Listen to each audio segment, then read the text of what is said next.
Allah Subhanahu wa taala berfirman, laqad ja'akum rasulun min anfusikum azizun 'alaihi ma 'anittum harisun 'alaikum bil mu'minina raufur rahim. Telah datang kepada kalian seorang utusan dari jenis kalian sendiri.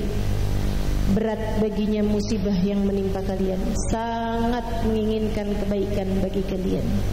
Dan terhadap orang yang beriman, beliau begitu penuh kasih dan penuh sayang. Nabi Muhammad sallallahu alaihi wasallam mengatakan, wallahi inni la arhamukum rahmatan ashaddu rahmatan min rahmati abaikum lakum wa min anfusikum bi anfusikum. Sungguh demi Allah, aku lebih menyayangi kalian daripada orang tua kalian kepada kalian. Aku bahkan lebih menyayangi kalian daripada kalian kepada diri kalian sendiri. Tak keliru dan tak berlebihan bagaimana Nabi Muhammad mensifati kasih sayangnya kepada kita umatnya. Beliau bahkan tak hanya menyayangi umatnya yang soleh-solehah saja. Umatnya yang pendosa pun tak luput dari kasih sayangnya. Seperti katanya, syafaati li ahlil kabair min ummati, syafaatku kuberikan bahkan kepada pelaku dosa besar dari umatku. Dan untuk itu beliau bantu para pendosa dari umatnya dengan beristighfar, menengadahkan tangan bagi yang berbuat dosa, menangis di waktu malamnya memohonkan ampunan bagi kita umatnya. Sayyidah Aisyah bercerita, suatu saat aku melakukan sesuatu yang membuat senang hati Nabi Muhammad SAW. Beliau kemudian menengadahkan tangannya mendoakanku, Allahumma ighfir li Aisyah ma qaddamat wa ma akharat, ma alanat wa ma asarrat, ma alimat wa ma lam ta'lam. Ya Allah, ampunilah Aisyah dosanya yang dulu maupun yang akan datang, dosanya yang dulu maupun yang baru, yang terang-terangan ataupun yang tersembunyi, yang dia tahu maupun yang tidak dia tahu. Mendengar doa indah tersebut, tentu saja Sayyidah Aisyah begitu berbahagia hingga tak dapat menyembunyikan senyumnya. Nabi bertanya padanya, "Farihti bi du'ai Aisyah?" Adakah kamu terlihat bahagia, senang karena mendengarkan doaku ini wahai Aisyah? Bala ya Rasulullah, tentu wahai Rasulullah, hadzal yaum id indi, ini hari seperti hari raya bagi saya. Nabi kemudian mengatakan, dengarkanlah wahai saudariku, agar kamu paham posisimu di hati Nabi Muhammad SAW. Hadihi da'wati fi kulli lailatin li ummati. Hadihi da'wati fi kulli lailatin li ummati. Ini adalah doaku setiap malam. Ini adalah doaku setiap malam, li ummati, untuk umatku. Begitulah di masa hidupnya, setiap malam beliau mendoakan kita umatnya.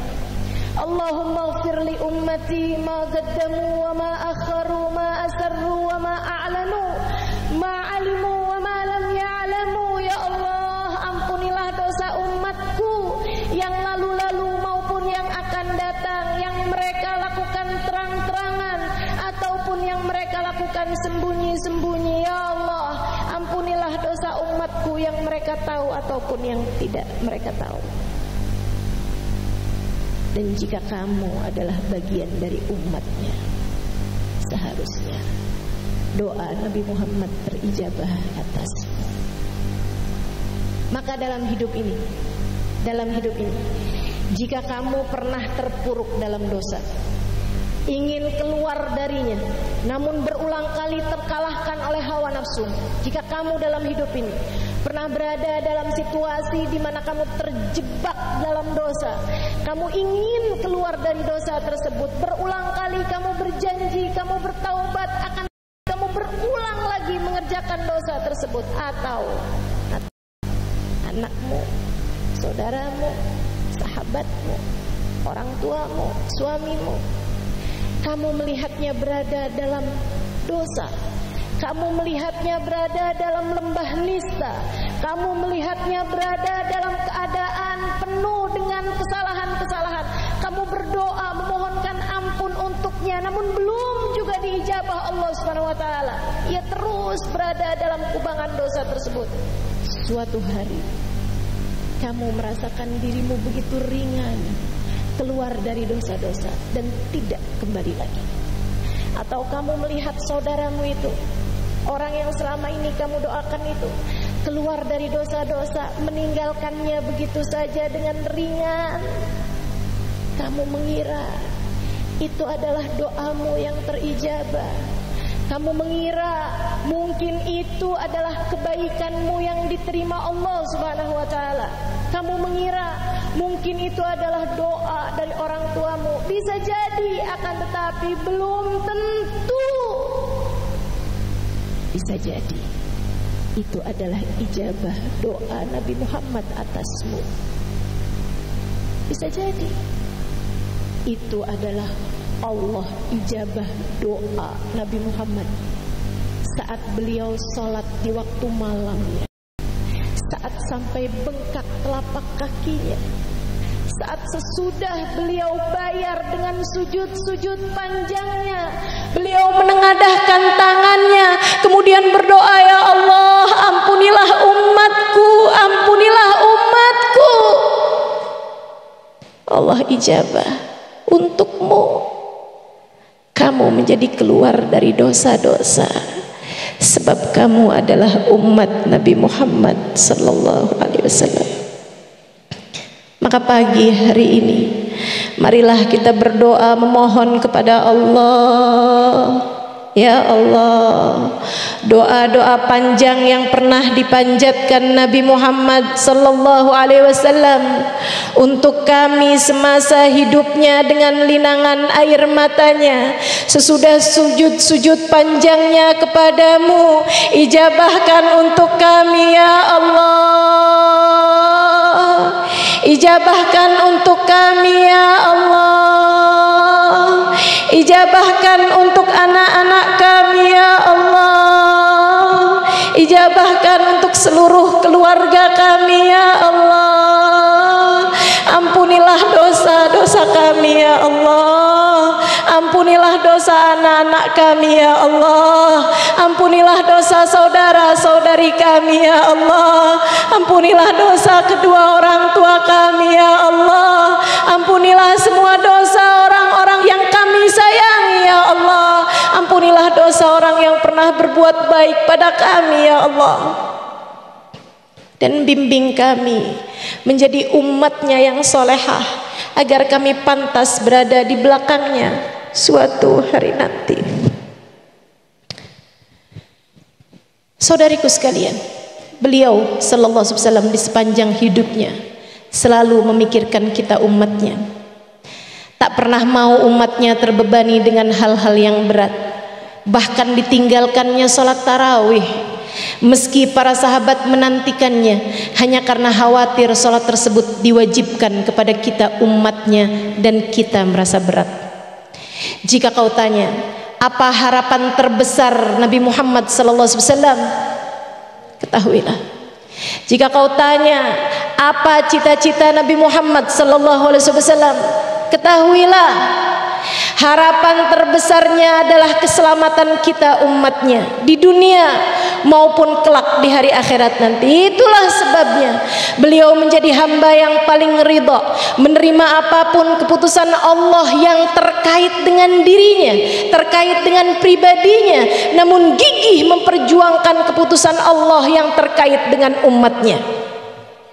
Beliau suatu hari ketika sedang bermain-main dengan Sayyidina Hasan dan Sayyidina Husain, keduanya naik bergantian di punggung beliau sallallahu alaihi wasallam. Tak lama kemudian turun malaikat Jibril memberitahu, inna ahaduhuma qutila madluman wa tsani qutila masmuman. Wahai Nabi Muhammad, Allah berkirim salam kepadamu, kata malaikat Jibril, dan memberitahumu bahwa yang satu akan meninggal terpenggal kepalanya, yang satu akan meninggal dunia dalam keadaan diracun. Apakah Nabi Muhammad protes? Tidak. Sebab itu menyangkut diri beliau sendiri. Sebab itu menyangkut pribadi Nabi Muhammad SAW. Nabi hanya menundukkan kepalanya seraya berkata, raditu billahi rabba. Aku ridha terhadap apapun yang menjadi keputusan Allah Subhanahu wa taala. Namun ketika Nabi Muhammad diberitahu, wahai Muhammad, Allah menerima taubat umatmu jika mereka bertaubat 1 tahun sebelum meninggal dunia. Nabi Muhammad protes, ya Allah, zid ala ummati, tambahkan untuk umatku ya Allah. Ada banyak di antara mereka yang baru bertaubat sebulan, kemudian keburu ajal datang menjemput mereka. Siapa untuk mereka ya Allah? Allah kemudian berkata, aku terima dari taubat umatmu wahai Muhammad jika mereka bertaubat 1 bulan sebelum meninggal dunia. Nabi Muhammad kemudian masih meminta kepada Allah, ya Allah, tambahkanlah ada umatku yang baru bertaubat seminggu 2 minggu kemudian mereka meninggal dunia. Siapa untuk mereka jika engkau tidak menerima taubatnya ya Allah? Allah berkata, wahai Muhammad, aku terima dari taubat umatmu jika mereka bertaubat 1 minggu sebelum meninggal dunia. Ya Allah, tambahkanlah buat umatku. Ada di antara mereka yang baru bertaubat sehari 2 hari ya Allah. Jika engkau tidak menerimanya, siapa untuk mereka ya Allah? Allah berkata, wahai Muhammad, aku terima dari taubat umatmu jika mereka bertaubat 1 hari sebelum meninggal dunia. Ya Allah, tambahkanlah untuk umatku. Di antara mereka ada yang baru bertaubat 1 jam 2 jam kemudian meninggal dunia. Tambahkanlah untuk umatku ya Allah. Allah berkata, aku terima dari taubat umatmu 1 jam sebelum meninggal dunia. Ya Allah, tambahkanlah lagi untuk umatku. Di antara mereka ada yang baru bertaubat 1 menit 2 menit ya Allah. Jika engkau tidak menerimanya, siapa untuk mereka ya Allah? Bagaimana nasibnya kelak di sana ya Allah? Terimalah taubat mereka ya Allah. Allah berkata, wahai Muhammad, khusus untuk umatmu aku terima taubat mereka. Malam yugharghir, selagi nafasnya belum sampai di tenggorokan. Sesudah sakaratul maut, sesudah datang sakaratul maut, ia bertaubat, masih diterima taubatnya. Malam yugharghir, selagi nafasnya belum sampai di tenggorokan. Perjuangan Nabi Muhammad sampai di tetes yang penghabisan. Saudaraku sekalian yang saya muliakan, Nabi Muhammad berkata, khayyarani Allah baina an yadkhul nisfa ummati ilal jannah wa baina syafa'ah. Aku diberi pilihan oleh Allah Subhanahu wa taala untuk masuk setengah umatku ke dalam surga ataukah syafaat. Aku memilih untuk diberi syafaat. Aku diberi pilihan untuk masuk 2/3 umat ke dalam surga ataukah syafaat. Aku tetap lebih memilih syafaat. Aku diberi pilihan untuk masuk 2/3/4 dari umatku ke dalam surga ataukah syafaat. Aku pun tetap lebih memilih untuk syafaat, agar aku bisa mensyafaati semua umatku.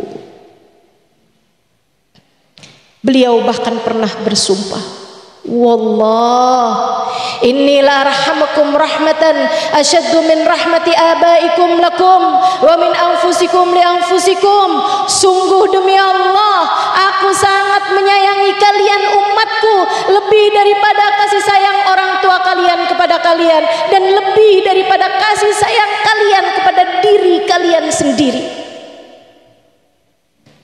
Beliau pun juga bahkan pernah berkata, wallah law yushaku ahadakum bisyaukatin fi rijlih la ajidu alamaha fi qalbi. Sungguh demi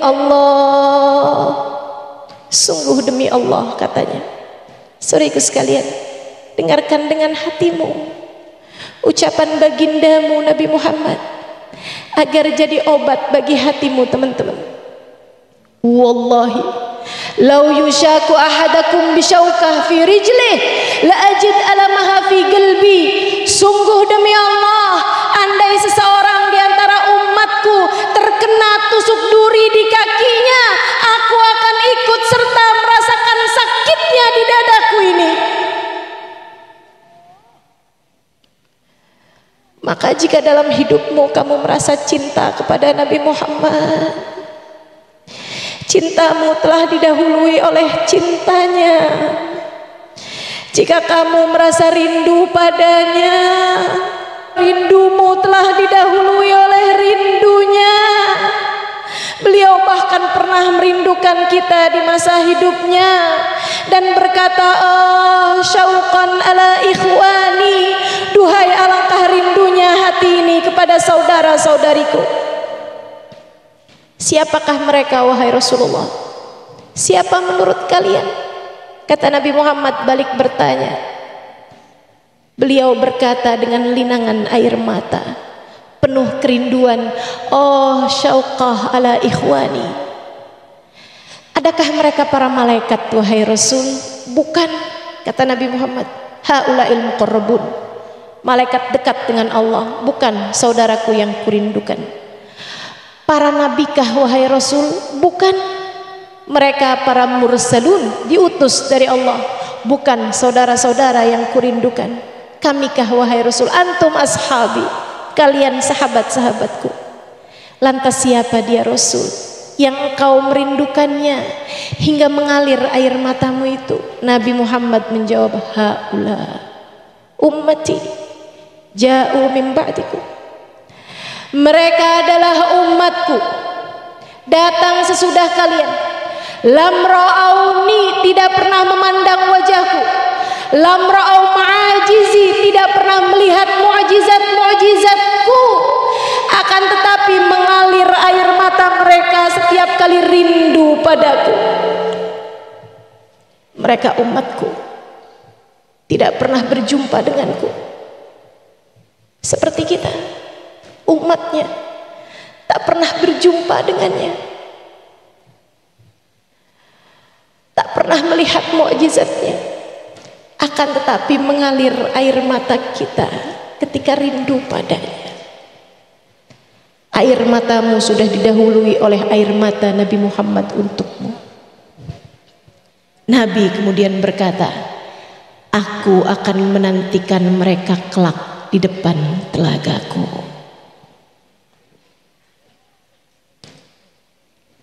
Saudariku, siapa tahu kita adalah salah satu dari mereka yang dimaksudkan Nabi Muhammad kala itu.